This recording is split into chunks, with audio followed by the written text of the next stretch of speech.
Suñu Presse à la présentation, Mam Anta Diamé. Bonjour. Les quotidiens dans la même situation que les populations sont dans l'attente de la publication de la liste du premier gouvernement de l'ère Bassirou Diomaye Faye. Jusque hier, dans la nuit, le gouvernement n'était pas annoncé à l'exception de son chef. L'explication officieuse serait liée aux appétits de tous les membres de la coalition au pouvoir et à leurs alliés, écrit le quotidien dans son édition de ce vendredi. L'Observateur titre sur le même sujet Diomaye et Sonko face à la difficile équation du premier gouvernement qui devrait être connu normalement sous peu, indique ce journal. Équilibre politique, renouvellement, profil, sa composition paraît plutôt délicate selon la même publication.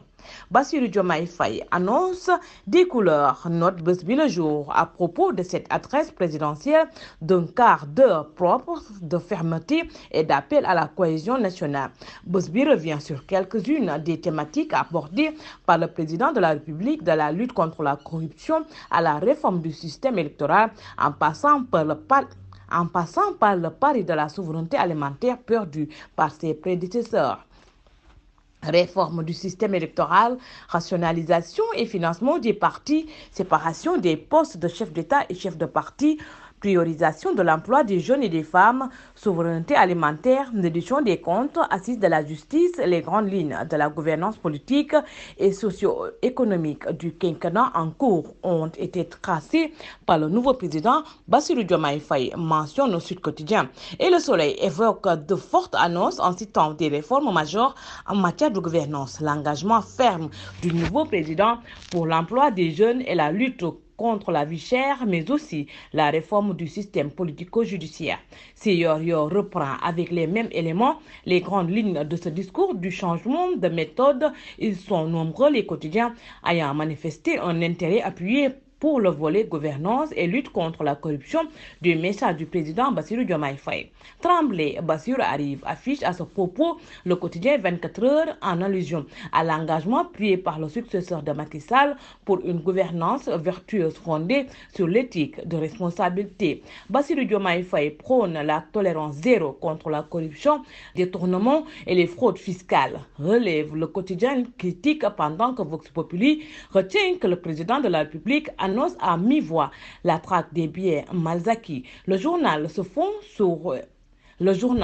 sur les pistes déclinées par le chef de l'État, s'agissant de la lutte sans répit contre la corruption, la répression de la fraude fiscale et des flux financiers illicites, ainsi que la lutte contre le détournement des deniers publics et le blanchiment d'argent, entre autres points. Tribune va même jusqu'à évoquer un plan du président Diomaye Faye pour la restitution des avoirs volés, quand Walf Quotidien souligne que concernant la vie chère, la corruption et le secteur privé, le président Faye se retrouve entre l'enclume des ambitions et la réalité. Les promesses du successeur de Macky Sall à la tête du Sénégal vont être mises à rude épreuve quand l'improductivité nationale, les chocs extérieurs et la complainte de l'administration vont faire face, écrit ce journal. Les quotidiens signalent par ailleurs que le président de la République a annulé les dernières décisions prise par son prédécesseur dans le cadre du Conseil supérieur de la magistrature. Le président Diomaye marque son territoire, titre Direct News. Le journal rappelle que Macky Sall avait nommé un premier président de la Cour suprême et avait pourvu au poste de membre du pôle financier. Même toutes ces décisions ont été annulées, nous dit le journal. Selon Source A, les membres du Conseil supérieur de la magistrature ont été déjà informés de cette mesure par le ministre de la Justice. Ce faisant, le nouveau président déjoue les pieds de Macky Sall. Son prédécesseur estime l'Observateur. Diomaye commence le balayage. Affiche le quotidien L'As, dont le titre fait subtilement écho à la campagne électorale au cours de laquelle le candidat devenu président brandissait un balai au cours de certains de ses meetings pour suggérer qu'il faut procéder à un nettoyage du pays, sans eau ni eau de javel. Après la désongorisation sur les Diouf, place à la démaquisation, avance L'As. 3 jours seulement passés à la tête de l'État, le président Bassirou Diomaye Faye est revenu sur d'importantes décisions prises récemment par son prédécesseur, constate ce quotidien. Bonne lecture et bonne journée. Une presse vous a été offert par l'Agence sénégalaise de la reforestation et de la Grande Muraille Verte.